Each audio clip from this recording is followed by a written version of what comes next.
Hey everybody, just wanted to take a few seconds of your time before the podcast starts. Just wanted to let you know about a passion project of mine for the last 3 years called Hustle Focused Energy. It's a powdered drink mix intended to help you focus and accomplish your goals. Super excited to bring this to market. Go check it out, hustletheday.com. And thank you so much for listening.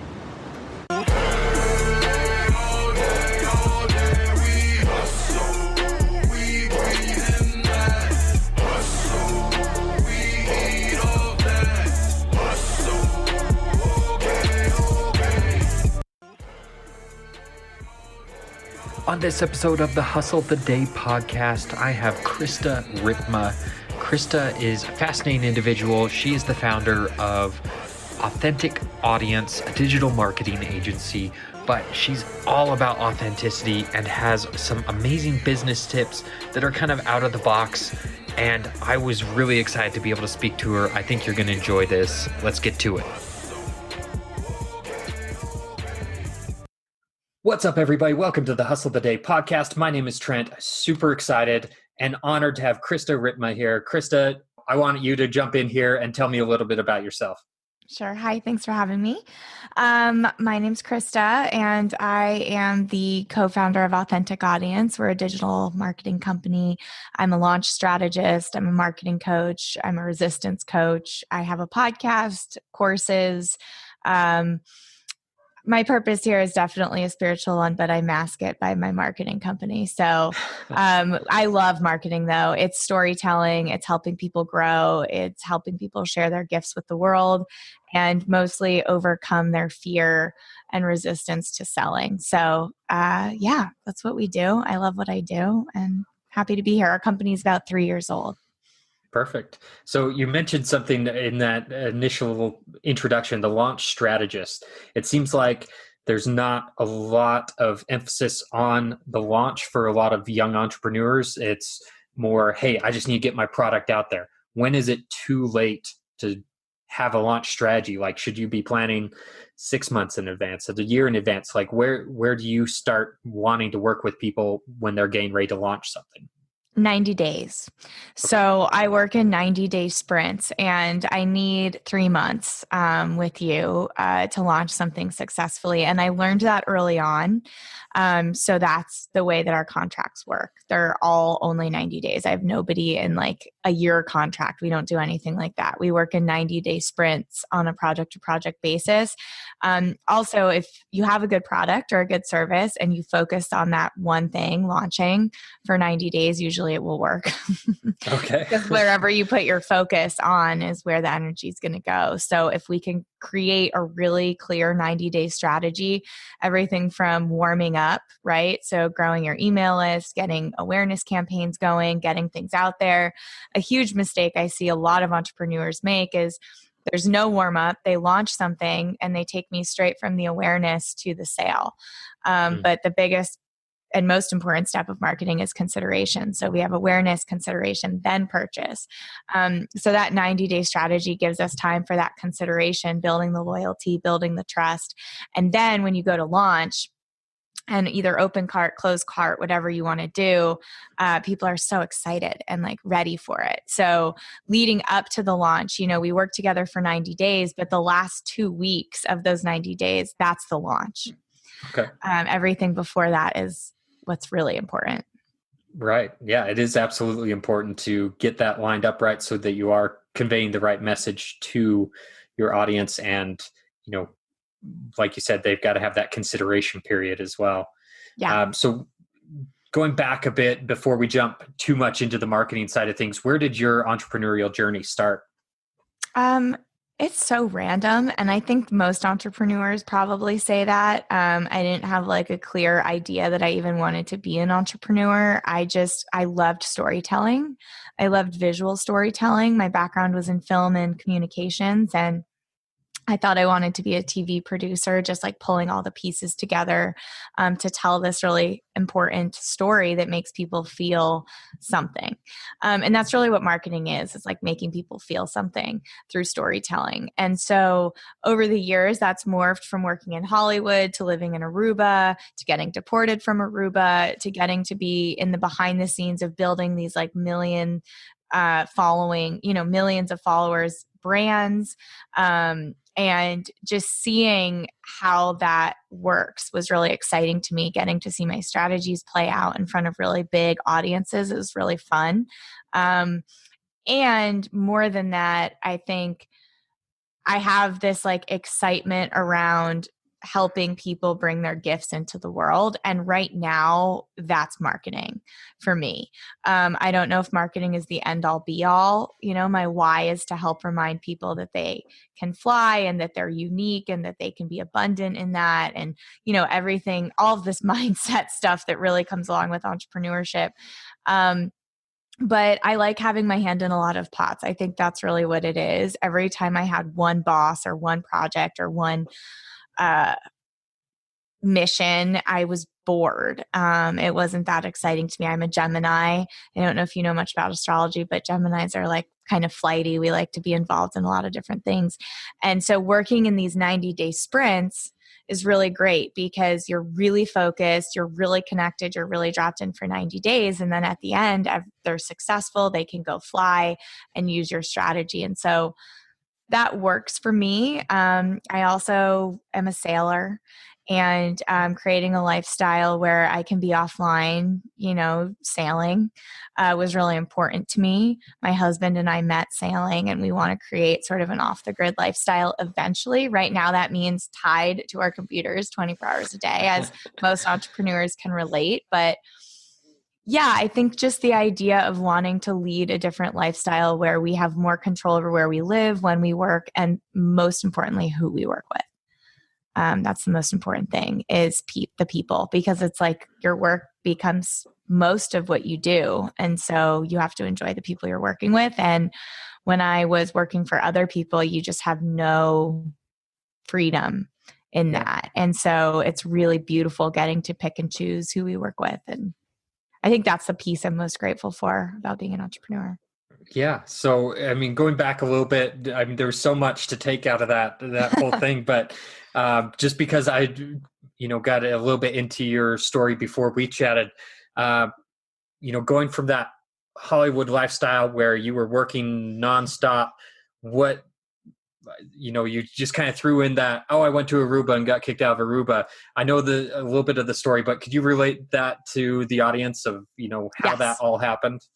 Yeah. So I was working, and I've said this recently is as I've been doing more interviews, I'm realizing that at every point in my career, what I was doing was my dream job. So wherever I was, and that's evolved. So, what I was doing 10 years ago, I would never want that job now. But at the time I was all in, like I loved it. And I think that's really what Hollywood gave me is I wanted to work in TV. I got this opportunity on set. My first boss out of college was Forrest Whitaker. I was his set PA, this, Oscar winning actor, bigger than life. And I didn't know anything except in order to stay, I needed to work really hard. I needed to show up on time. And there were so many people that wanted my job. And so it gave me my work ethic. I was doing everything when I worked then on the production side of this to reading scripts, like thousands of scripts, which is where the storytelling really like came more into play. Seeing that script go from, a piece of paper to a show to a 5-season, 6-season show was really cool to see like the lifespan of that. But my boss at the time was really hard on me. And she said, you're going to be on red carpet events and how you show up there is really important. But when we have people come and the trash is not emptied or the kitchen's not clean, that's equally as important. And I think as an entrepreneur, you're doing those things. You're taking out the trash and you're doing fun podcast interviews. And realizing that both of those things are really important was a huge piece of my work ethic. And then I also hated Hollywood. My heart was broken. My ego was broken. I loved storytelling. I loved production, but I knew I needed to get out of that industry. It wasn't good for me. So I really switched to the health and wellness world, where I was producing content for an online network that was all health and wellness related. I was interviewing people that made, documentaries about, going green and sustainability. And I like totally like switched gears. And that's when I got into yoga. And I got to interview a famous yoga teacher who lived in Aruba. And when I was going through this like horrible time, I just went on a yoga retreat with her in Aruba. And that network I was working for actually lost funding. And so I didn't have a job at the time. And she just said, I think you should stay and work for me. And this was early on in her sort of, now she has one of the biggest yoga platforms, if not the biggest yoga platform in the world, and getting to be a part of it from such an early stage and seeing the authenticity in what she was sharing. She was one of the first people on Instagram to like be posting real deep, like using it as a journal. And seeing the way that people responded to that was really incredible. And the biggest sort of turning point in that story is she said to me, I was her assistant, so I would, answer emails. And most of the time when people reach out, the answer is no. And so I was just writing, like per my conversation, like, we are not interested, da, da, da, da, da, very Hollywood, very LA. And she sat me down and she's like, even though it's a no, this is a yoga business, like we do business with a heart. And we can be grateful and we can share gratitude and we can, thank you so much for your interest. Like, we're so grateful for you reaching out. Unfortunately, like, there's a way to deliver the message. And that's, a pivotal moment for me is when she said that to me. I ended up getting deported from Aruba. I overstayed my welcome, but I was there during such a crucial time in her growth, and getting to witness that authenticity wins was really powerful. And so when I got home and started working side jobs and this and that, like I think a lot of your listeners, I had a full-time job and I was doing this stuff on the side. I got burned a few more times along the way and realized that I wanted to create something rooted in authenticity. And I didn't know at the time how successful that would be. I just was so righteous in my mission that like, I only want to work with people that have the right intention. And I only want to work with, and I was really, really righteous. I've definitely learned a lot in that process, but the authenticity, it does win. And that was the coolest part. Now we've been, in business over 3 years. And when I see a successful campaign, a successful launch, a successful product service, it's the intention that went behind it. It's the authenticity in which the story was told and the way in which that message was delivered is really important. And so that's what we do. And that's what we focus on is the relationship between you and your audience, or between you and your customer, between you and your client, and building that relationship. So to me, that's what marketing is just building relationships. And through that whole story, her saying to me, we can do business with a heart, was like, oh, I'm going to create a business that does good and that treats people well and uses these tools of, growing your email list, growing your Instagram, blah, blah, all these marketing tools as a way to connect and deepen relationships. And what's really cool about that is it works. And I did not know that when I started. I was just righteous in my mission. And luckily, thankfully, the authenticity does win. And that's allowed us to create a really successful business. So. Yeah, that's fantastic. I love that story of how you discovered your mission and all that. But with marketing nowadays, it seems like authenticity and marketing are opposites in ways because it's trying to trick the customer into giving them your email, trick them into purchasing. How do you balance authenticity with marketing? Yeah, there should be no gimmicks. Like when I get somebody, I have courses, I have an email list growth campaign, I have a free opt-in, I run ads for that. And as soon as you opt in, my first email is like, welcome to my sequence. I will sell you something at the end of this. And I'm going to provide you a ton of value in the meantime. You're going to get so much free value from me. You're going to be so excited. I'm so upfront because I think when we're in a sequence or when we're in someone's funnel, I like to think they know that we're aware, like I opt into things all the time. I see somebody doing this free thing. I'm like, oh, cool. They're going to sell me something. I want to know more about this. So I'm going to opt in. And so I function as though everyone is really smart and super aware. There's no gimmicks, there's no tricks. And that makes marketing more fun. Yes, more challenging because it could be really easy to just, get 100 clicks or get 100 email addresses, but they won't be quality and they're not going to really turn into anything. So for me, it's what kind of value as the creator of whatever it is that you're putting out there can you provide your future customer that's going to want them to allow them to give you their email, because we know as consumers how valuable our email is. We know that. And so I want something valuable in return. And so when I see somebody making an effort to put something valuable in front of me, to create a really powerful awareness campaign that makes me feel something, that draws me into their why, that tells a good story, I'm way more likely to give my email. And I do it all the time. I swipe up on ads because I'm like, oh, they got me. This is good. I want to see where this goes, and I get really excited when somebody gets me. My vitamins, they got me. They got me on an email. They retargeted me so many times. They probably paid $20, $30 to get me to make that sale. And they did, and they got me, and it was great marketing. And so for me, and it was honest, I got to hear stories from their founders. I got to read testimonials. I got to read ingredients about their vitamins. All of this stuff was just served to me. I didn't have to research it. They just put me in their funnel, and it was a really great funnel. So I bought the vitamins. And so I think that, to me, the more authentic you are, the more real you are, the more you share your message, your why, your truth, what you're selling, why you're selling it, and get really excited about screaming whatever it is that you're selling from the rooftops, it's going to make other people excited too. So for me, there can be only one way to market something, and that's with authenticity and integrity. And, when marketing is gimmicky, it probably means your product isn't very good. And marketing can't make your product better.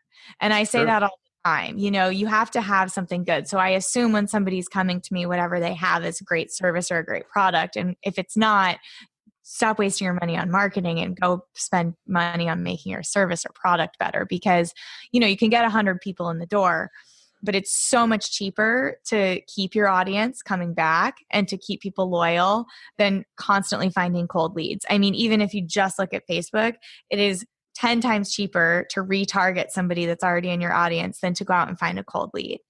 And I think it's the same way offline too. It's just way more work to constantly find new people to bullshit, instead of just being really honest with the people in front of you and delivering a good service to them. So that's what I mean about honest business. When I say, I want to talk about honest business, it's if we do that honestly, then marketing becomes really easy. Yeah, I love that you were upfront about that and say, hey, I'm going to sell you something. Oh, yeah. And also what I sell you is going to be an amazing course. Right. It's going to change your life. And if you don't buy it, I'm failing you, not me.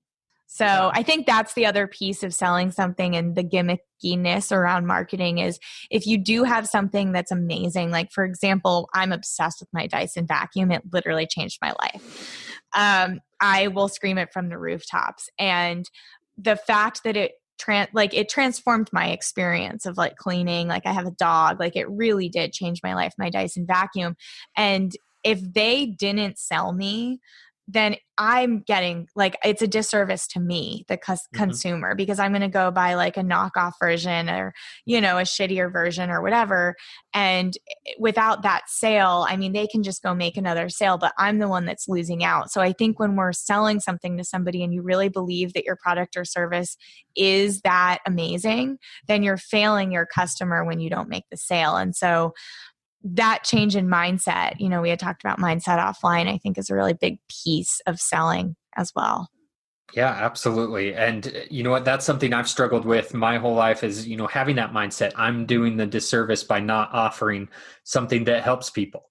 It's always the opposite of, oh, I don't want to come across too salesy with somebody. I don't want to push something across, but really I'm benefiting them by offering my expertise.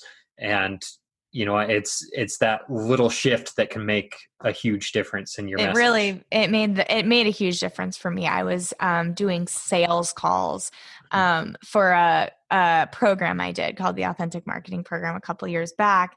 And I was like, I don't want to do a sales call. I don't want to do a sales call. And my coach was like, this program is going to change somebody's business. If you don't make the sale, you're failing this person and their business. And that just was all I needed to hear. And I closed 10 for 10 calls, and every Nice. single person had an amazing experience, and still to this day, like, books consults and things with me. And that's all we can really ask for as honest business owners, is that our clients have a great experience. And sometimes it means selling them what they want and then giving them what they need. And there's, finding that Mhm. balance. But at the end of the day, if you're not selling and actively selling something, you probably don't really have a business. So you have to get your mindset okay around that. Yeah, absolutely. So you come across as just somebody who's so naturally authentic. Has it been a learning experience for you to become authentic? Because I mean, it's funny that I have to ask that, but we talked a little bit offline that we, grow up and we have certain expectations. You talk to people this way and you act this certain way. How do you discover your certain, or your authentic self rather? And how do you help others discover that too?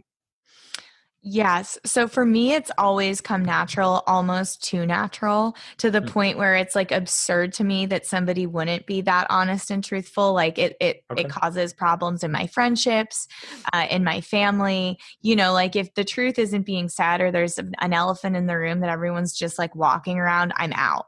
And I'm righteous in it, because it's like, how can we even be sitting here having that? Like, it's absurd to me. But I have learned that, we're all so unique, and oftentimes the one that isn't speaking up or is quieter is actually probably the smartest person in the room. And so I would say that it's a fine line between being authentic and righteous in that authenticity, that I've had to learn over the years. But what I have come to realize about, first defining authentic, is just living in your truth and being who you are. So for me, it means talking about being anxious, publicly, on my Instagram platform. It means talking about mental health. It means having the hard conversations, talking about my ego. I think a lot of it too is self-awareness, and then a willingness to vocalize and share those like little nuggets of self-awareness that we have about things, like, oh, my ego just came up there, I'm feeling jealous, and then I'll say it and people are like, I can't believe you just said that. It's like, well, it's how I'm feeling. And for me to require that of other people, it means I have to show up that way. So I, even in yoga, I used to teach yoga, and my prayer would be, allow me to open my heart so they can open theirs. Because you can really, when you're met with somebody on the other end of the screen, I do a lot of strategy calls, they will soften in my vulnerability and in my, oh, I'm not having a great day today, or I'm sorry, like, I need to eat something really quick. And they're like, oh, I'm starving. Do you mind if I eat something that simple?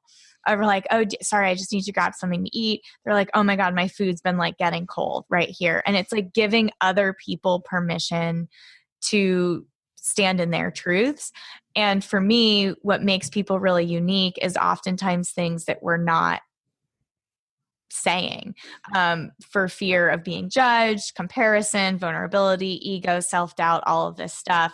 So I like to remind people of their gifts, and I like to remind people how unique they are, and that when they don't share those gifts, it's doing the world a disservice. So similar to selling, really.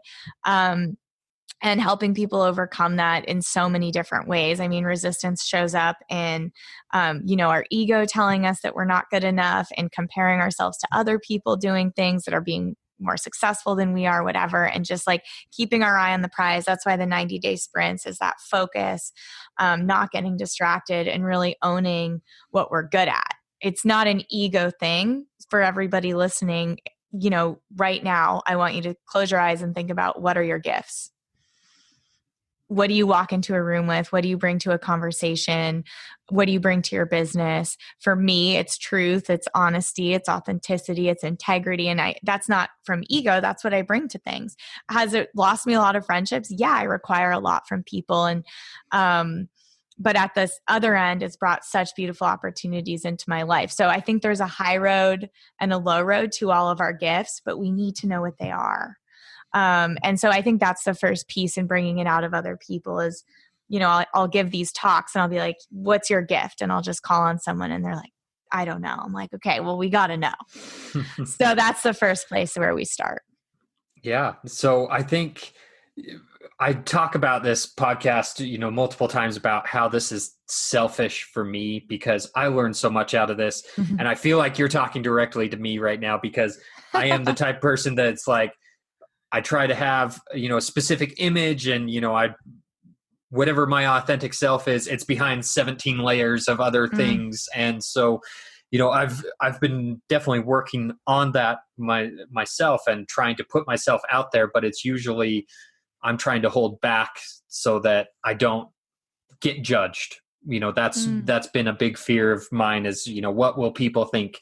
And, I've over the last couple of days between people I've talked to, between text I've received, it's like, wow, I'm like you said, I'm doing the disservice by not being the authentic me. So thank you for speaking directly to me, even though you're speaking to my audience. What's the worst that can happen? I think that, what is so scary about being seen? So many things. But for me, when I do speak up or like I'm intense, for example, in relationship and friendships, I'm honest, I'm direct. And if that doesn't work for you, then you're not really my people. Mm-hmm. So I think, same thing, you're doing a disservice to that relationship because how beautiful to be fully seen and fully who you are, and vice versa, because then it allows that other person to show up more. So it's like by letting a little bit of your guard down, by being vulnerable, by sharing that scary thing, chances are it's going to be received really well. And if it's not, better to weed out that relationship or that client or that situation early on than resenting them 5 years from now because you can't be your full self. So, I think it's easier said than done. I've been, in dark bathtubs crying for days over losing friendships or feeling judged or, it's not easy, but I think it's rewarding. And for me, the only way to really live and function. And that's why it can translate so easily into my business because there's really no other way. And when you're an entrepreneur, let's be real, like your business is everything. So. Yeah. Absolutely. And I think one thing you've touched on multiple times that I want to get into a little bit is the whole mindset of it. That just makes such a difference in business is having the right mindset and understanding what it takes to overcome some of those obstacles. How has transforming your mindset helped your business? Yeah, I mean, it's a daily practice. I think we wake up every day, with our ego wanting to run the show.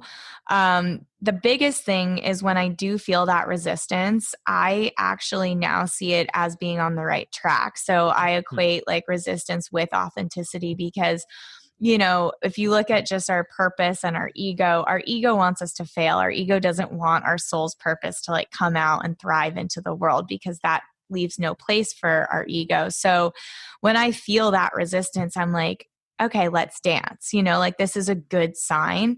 Let's sit down, let's have coffee or like buckle up because we're doing this anyway. So I actually see resistance as, oh man, this means you really have to do that thing. Like right now, I'm really resistant around launching this online course. And it means like, that's what I have to do. So I actually let it sort of drive me in a lot of ways. And that change in mindset was, a pretty big aha moment for me.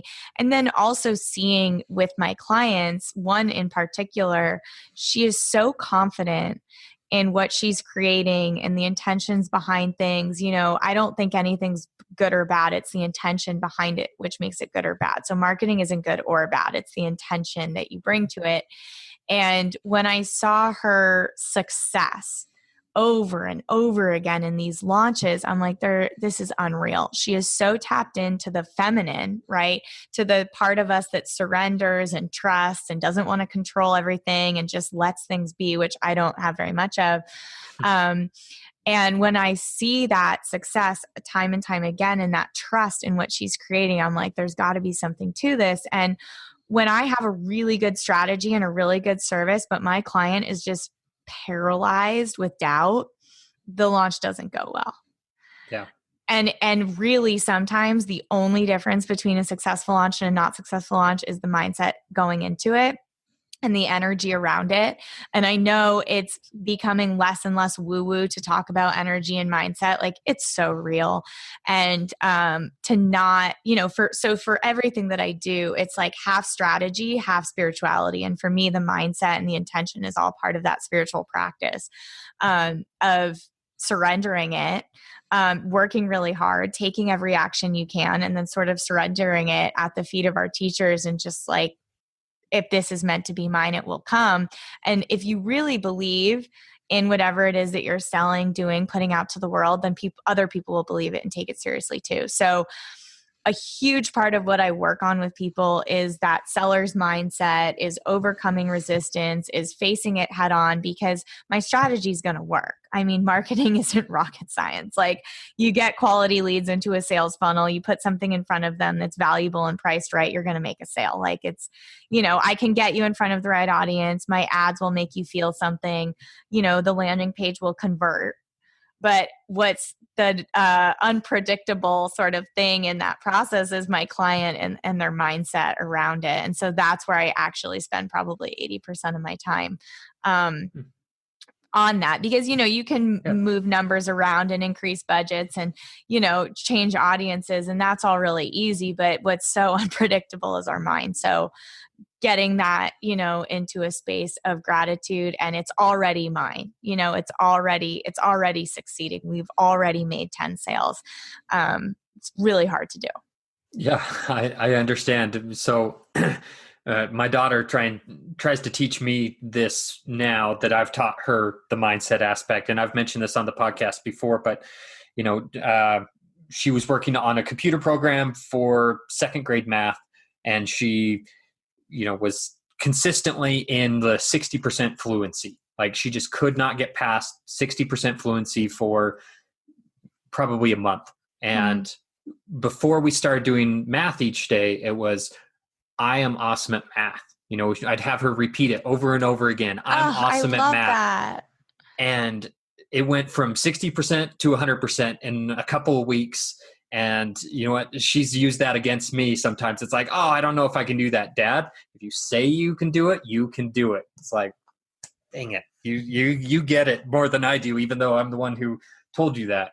No, it's beautiful. I mean, I think cliches are cliche for a reason, and that's what I'm starting to learn as I get older. Like, I was like, oh, it's so cliche, I don't want to be cliche, or this sounds cliche. It's like, well, because it works, and because it's real. And I think, we can get bogged down in, the power of the mind and this and that. And for me, it's very separate from my spiritual practice. Like, I think a lot of people get into meditation or things like that because they want to like succeed and get their manifest and all this stuff. And that will happen, when you start a meditation practice, because you recognize the power of mindset, but you realize that's not like the secret to happiness. And I think it does need to be separate. Like, your connection to the divine, your connection to source, and all of that is like such a sacred experience. Also, so is your connection with your ego and your purpose and your business and your work and all of that. And the more you can remove your ego, and that's what I have my clients do a lot of,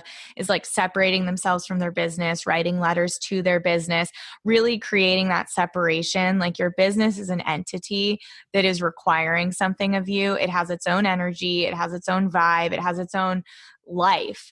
And when I can, instead of, I have to get through these emails today, woe is me, it's like my business is asking me to sit down, and all I need to do for the next hour is get through these 20 emails, and my business will be happy with me. It's like working in partnership that way. It removes the ego. I mean, all these things that I'm doing are just, how can we remove the ego so we can get some shit done? Yeah, no, I would never have thought of that, separating the business, how you just, place it in a separate entity rather than this is my business, that we're just, well, because the me, the my, that's all this, like, that's when we get so complicated with stuff. And I think that's where my sort of spiritual practice and all of that really comes into what I do. It's like, every way that we can remove the ego. And for me, I literally do this thing where I sit down, I have coffee with my business, I close my eyes, I envision her walking into a room, like she has an energy, a color, a shape, whatever, your business appears to you as, and literally just ask, what do you need? how can I serve you? And then we go to a place of service when you're coming at things from a place of service, it's like, that's when the magic happens. So it's like, how can I serve my business? I hired somebody and the ends of his emails, he writes, let me know how I can best serve you. And I'm like, even that energy, instead of like, let me know next steps or blah, blah. It's just like, even the way we word things, going back to that delivery of how we message things. And when we can be in service of our business, that's when the abundance actually really comes, which is so funny. Yeah. And you know what? It's interesting the way you describe it. And, you talk about this business aspect from a spirituality standpoint. To a lot of business owners, if you say, treat your business like a separate spiritual entity, they might laugh you out of the room. But at the same time, when you just explained that process, it's like, this is just practical advice. Like, this is totally smart. Like, oh, totally. And it didn't come to me from like a spiritual meditation practice. It actually came to me from a business coach, which was sit down and have a conversation with your business. And then I realized, oh, that's removing the ego. That's separating. Right. Like, so then I realized like what the actual benefits of that have on your person, on like your human, which is amazing. But I think it's blending strategy and that sort of subconscious negative self-talk, ego, things that like control our every single breath, and when you just are in service to something, like even today, I have calls all day. So I've interviewed 2 people, I'm going on 2 interviews, and I could wake up and look at my schedule and feel exhausted. I'm like, wow, I'm really serving my business today, like in a big way. And just thinking of it in that way is so much more fun. Yeah, absolutely. No, I completely agree with everything you're saying. Like, I think this is awesome and definitely things I'll integrate into my business as well. I hope so. Yeah, absolutely. I think it's great. So I want to jump a little bit more into the actual advertising side of things, the marketing side of things. So we've all been going through this same environment. We're all kind of dealing with the same thing right now. Everybody's moving online. How has that affected your business in terms of clients, but then also the buying, the actual ad prices? Yeah. So great questions. Knock on wood, everybody moving online is great when you have a digital marketing agency, because everybody needs my help. I'm actually moving away from the agency work more into high level strategy because there are so many agencies out there, and what people really need is a strategy. When I look at my target audience, the journey that they're on, the thing that they're missing, if I can pinpoint it, is a strategy, because a lot of us are entrepreneurs and can do a lot of things on our own. We just don't have the tools, the apps, Zapier, figuring out how to connect it, simple things like that, and you're off and running. So one thing is like helping people with those tools. And that's what we've really pivoted to, given the current state, is so many people are like, how do I do it? I'm like, okay, I'm just going to tell you how to do it. I'm not going to do it for you. I'm going to empower you to do it. Here's how you do it. So that's what a lot of my courses and strategy calls look like these days. So it's been really great for business. We've gotten away from a lot of the retainer agency work and more like, let's get on a call, let's solve this problem. And I love solving people's problems. It's so fun. So from the business side, it's been great. It's been transformative. It's made me realize a direction in which I think we can thrive. On the ad buying side, at the beginning, and still, it was really cheap because every brick and mortar has turned off their ads. So like we were competing with, basically Core Power, say if you're a yoga studio, you're competing against Core Power, you're competing against all of these really big brick and mortar locations. And then all of a sudden everyone's turned off their ads. So you're reaching the same audience and it was a lot cheaper. So that's definitely trending back up. But I would say for the first 3 months of COVID, ads were like 50% off. Okay. It was kind of amazing, actually, how cheap we could reach the same audience because people were just like, stop the ads. Everyone just like stopped that spend because nobody really knew what was going to happen. So what we pivoted to, instead of turning people's ads off, was growing their email lists at that time. And we're Okay. still doing that. So instead of buying something or taking them to purchase because we don't really know what's happening, we had a huge yoga studio chain, still do as one of our clients. Obviously, we were not running ads, but how do we continue to grow awareness at this time? So right now, the name of the game for me is grow your email list with quality leads, because Facebook and Instagram, we're just beholden to their new algorithms, to their new policies. And that's really scary as a business. I personally think Facebook Business Manager is incredible because it gives small businesses an opportunity to be seen. I know that's not the mentality amongst most right now when it comes to Facebook. But for me, specifically from a business standpoint, which obviously you have to take so much more into consideration right now, it's holistic. But just looking at that piece of it, before, if you were in advertising, you had to pay $100,000 for an ad spot.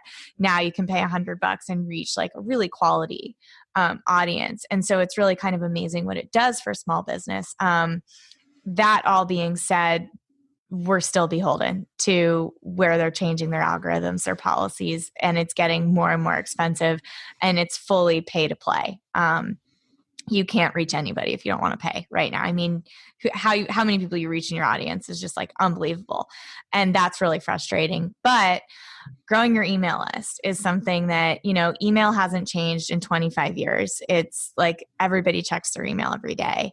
And if you are delivering value and quality information and really working on who you're talking to and getting those specific people into your email list, you can reach them for free whenever you want. So what I'm doing on Facebook right now is running ads to grow people's email list. So like, get this free, valuable, amazing thing. All you need to do is enter your email. Then we've got them in our sequence and we can have like a better relationship with them. And we don't have to pay ever again. So my advice right now is, if you're, concerned about selling or reaching people on Facebook, is if you can just reach them enough to deliver them enough value to get their email address, then it's like you can take a step back and see where the market's going to go and figure out a way to sell to them. So that's what we did. And it was really cheap. We were growing our clients' email list at like, it went from like $1.50 for a cold email to like 40 cents. Wow. That's quite a difference. Quality people too, who are like excited to buy whatever you're selling, and it made a big difference. So obviously that changes every day. But that's sort of the biggest shift we made on the paid media space. Okay. Do you see any in the near future, any of those trends changing in the paid media? Yeah, I think a lot of people are on YouTube right now, YouTube and LinkedIn. People are getting off Facebook and Instagram. I think in the big scheme of things, is it going to affect things that much? Not really. A lot of people are still on Facebook and Instagram, especially Instagram and Facebook ads. You can just send them to Instagram. But YouTube and LinkedIn is definitely where it's at. And if you're a thought leader or, doing anything service-based, putting content out, and you're not on YouTube or LinkedIn, that's where you need to be focusing right now. Facebook and Instagram is so hard to tell. It's still important. But I think that YouTube and LinkedIn, we're going to see a big spike there very soon. Yeah, definitely. I've noticed that to be spending more time on LinkedIn, and I have been putting more content out to YouTube than I've ever done before. And so it sounds like I'm headed in the right direction. At the end of the day, it's good to diversify as well. And YouTube is like the wild, wild west right now. You can reach people for like pennies. And LinkedIn as well. You post something and most of your audience sees it. So that's pretty cool. Yeah, absolutely. I've, cross-posted, obviously cater it to the specific audience, but, basically similar content on LinkedIn and Instagram. And it's like just night and day difference in the amount of reach. So yeah, I mean, digital marketing is always changing, but I would say for the near future, LinkedIn and YouTube is a great place to invest. Perfect. Okay. So we've talked, kind of all over the place. But I want to hit real quick before, we try and wrap up, but you've talked a lot about, at least in, some of the other things that you've done. And we talked before about, inspiring people in marketing. What is the difference between motivating them to get on your email list versus inspiring them? Yeah, I think that inspiring is a feeling and motivation implies action. So when you can inspire somebody, it's like make them feel something, make them feel seen, make them feel heard, make them feel connected, less alone, which then leads to motivation. But I think inspiration is the first thing. It happens like on the inside. We're watching somebody, we're feeling something. I think especially in leaders, leaders make you feel better, not inferior. So I think when you're inspiring somebody, you have a big responsibility. And then motivate them enough to take an action. Like for me, like when you're motivated, you get out of bed, you get on the bike, you run the marathon, right? Or like versus just being inspired by somebody who's doing those things, it's less of an action type thing. And so I think inspiration comes first. And that involves being vulnerable. It involves being truthful, sharing your story, hopefully being insightful and a little bit charming, enough to get your audience to listen to you. But they can smell authenticity. I think that, the conscious consumerism is real and people are paying more and more attention to where they're putting their money and where they're giving their emails. And it's less of this mindless thing. And there's a lot more consciousness that's going into that. So yeah, I don't know if that answers your question, but one, inspiration is a feeling that you can give them. And then to motivate them to do something, one, you have to have clear calls to action. So first step is inspire them. And second step is tell them where to go and what to do and make it worth their time. So, the first 4 questions I ask anybody are, what do you do? Who are you? What do you do? Why does it matter? And what's in it for me, the consumer?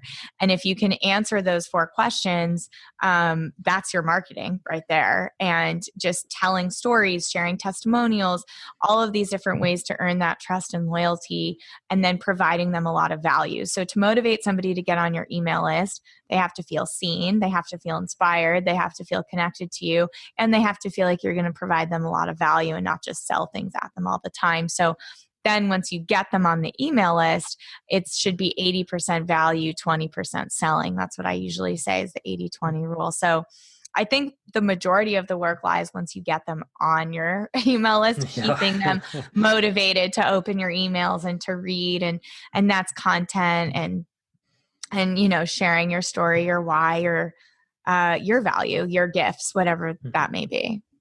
Yeah, that's perfect. I appreciate that.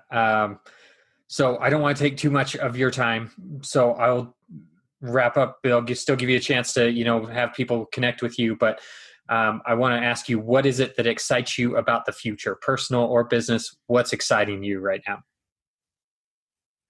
It's a great question. I'm working on boundaries right now. And I think for a long time, my availability equaled my worthiness. And it's something that I'm really personally working on that obviously affects my business in a lot of ways. And I think what really excites me is being less emotionally attached to the outcome. So, and that's exciting to me. It's exciting to me to not brag about being stressed out, but instead brag about going for a long bike ride, and figuring out ways to serve as many people as I can, and create abundance for myself, my business, my team, and just do less. I think that that's really, really exciting and that that's possible, to just be still very connected,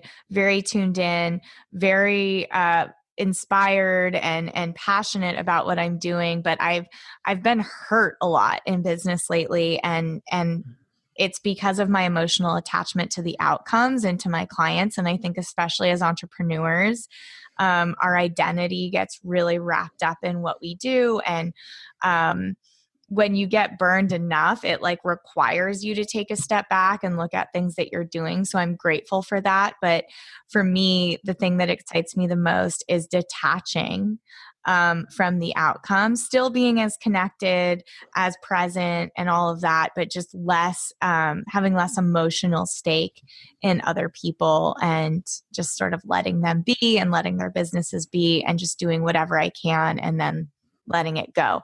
So I'm making changes in my personal life and as well in the business to reflect that. And it's exciting to me right now, the idea of slowing down a little, which I never thought I would do. No, I think we all come to that crossroads at some point in our careers, in entrepreneurship, whatever the case may be, where you've got to take that step back and realize what's important, what's valuable, and set up those boundaries. I've talked to multiple entrepreneurs lately that do set up those boundaries, and it seems counterintuitive, but it's at the same time what helps give them the energy to help other people. So definitely, that's very cool. Definitely. Yeah. Boundaries and self-care. Those are the things that excite me the most right now. Okay. Very cool. So I want to give my audience a chance to connect with you. Where can they best find more information out about you? Sure. We're authenticaudience.co.co. We have tons of free value on there, lots of information. I have a podcast, the Authentic Audience Podcast. You can find everything on our website. I'm Krista Ripma on social media. And the best way to work together, is my favorite way to work together, is one-on-one. I do these deep dives where we get on a call for 90 minutes and then I create a custom 30, 60, and 90-day marketing strategy just for you. So that's my favorite way to connect. And there's a small wait list, but we can usually get you in. And if you're ready to grow, reach out. If you are not ready, don't reach out.